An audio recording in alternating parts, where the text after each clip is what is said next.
For today's video mga idol, ipapakita namin sa inyo mga idol ang trabaho namin dito sa Bicol Region.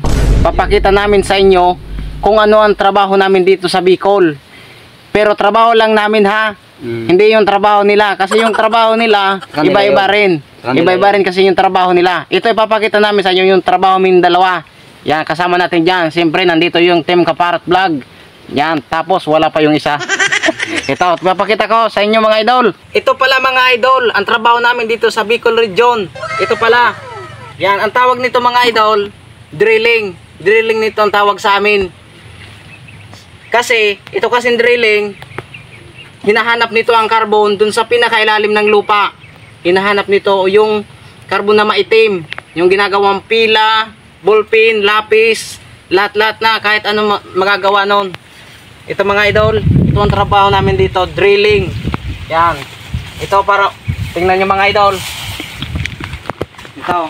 Yan, parang nagbubomba ka lang dito mga idol ng tubig. Yan. Ginaganon lang to.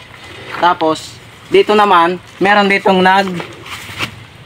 may iniikot ito mga idol para lumubog itong tubong to dun sa ilalim. Tapos, yan naman, ito naman, ihigupin ito ang tubig ng makinang to papunta doon sa pinakailalim. Tapos ibubuga dito para yung lupa ay lumabas dito sa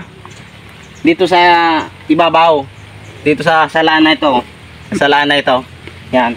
Tapos pag nakita na yung carbon, kung naabot na yung carbon, yan, ibubuga na dito mga idol. Kulay itim yun mga idol. Dito ibubuga yung carbon. Tapos yun na. Thank you very much.